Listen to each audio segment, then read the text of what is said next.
Hey everyone, today I'd like to introduce you to my project, Offgrid Privacy Preserving Voice Assistants.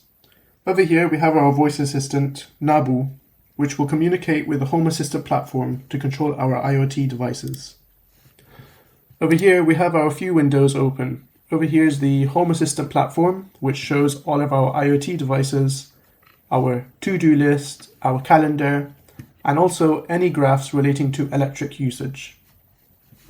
On the top left-hand corner, we have Whisper speech-to-text engine, which converts audio into text. We have the large language model, Qwen 2.5, a 3 billion parameter model.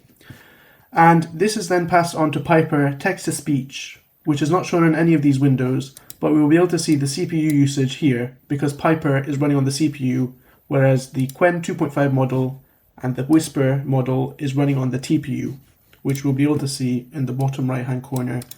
The TPU utilization is currently 0%, but this will be bumped up when Whisper and the large language model are in use.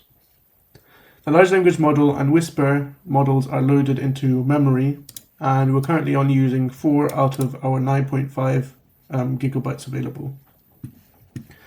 Our first demonstration today will involve us getting Nabu to turn off the living room lamp. Okay, Nabu, turn off our living room lamp.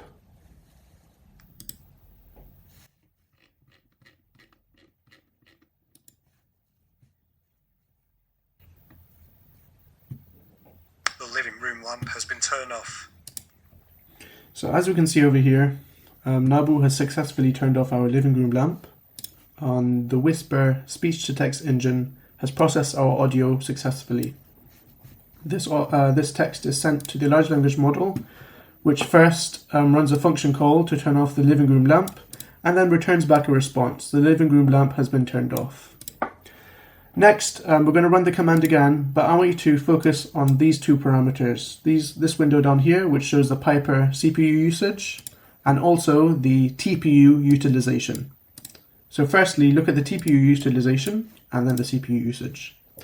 Okay, Nabu, turn on the living room lamp for me.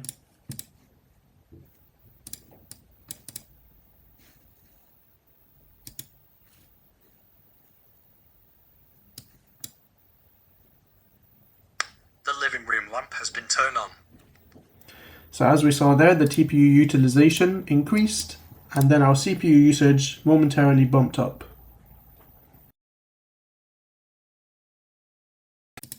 What we're going to do now is we're going to turn on our hybrid intent recognition system. What the hybrid intent recognition system uses is the speech-to-phrase service, which skips the large language model. It tries to infer voice commands from the sentences provided by Whisper, and based on that, it will try and execute a command. This service is quite unreliable and only works for certain phrases, but can also dramatically decrease the latency to process a command.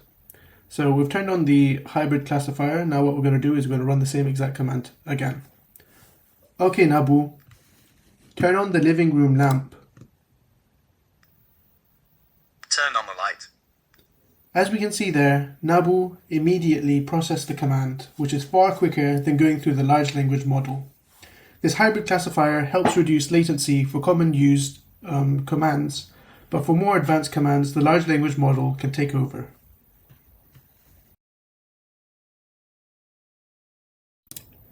Okay, so what we've done here is we've cleared these two windows, so it's just simpler to see. And what we're going to do is we're going to ask Nabu to do a more advanced voice command. Okay, Nabu, can you turn off the kitchen dehumidifier and also tell me what the time is?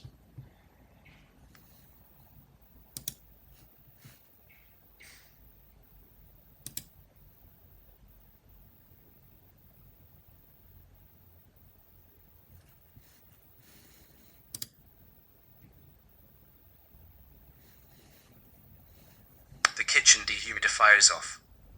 The current time is 11:26 a.m. on Monday, May 05, 2025. Function call name has turn off arguments domain switch entity ID switch dot kitchen dehumidifier. So as we can see there are two problems that occurred. One, the time is not correct because daylight savings time is either on or off. And also secondly, sometimes Nabu returns back the function call. which is in this text here from the large language model. This sometimes occurs, sometimes it doesn't, but one way we could fix this is to add more context to Nabu. This is something that we can do in the future. But one thing that is important to note is he successfully turned off the kitchen dehumidifier and also told us the time. This is something a bit more advanced, which Nabu usually cannot do without a large language model. But some people might be asking, what if I want to control our large language model without using a voice assistant? What if I just want to use text? Well, in the Home Assistant platform, we have this assist button. This allows us to type out our command and receive a response back from the large language model. We're going to now ask the large language model to tell us a joke. This skips the whisper process and goes directly to the large language model. So over here, it's returned this kind of response, and this response is shown in the text box here. One important thing to note is that this Fogwise Airbox, which is running all of these systems in conjunction, is only utilizing a maximum of 39 watts. This was tested in real-world scenarios, and a maximum of 39 watts was recorded. This is useful if people who are living off-grid want to power this device by a combination of solar and battery power.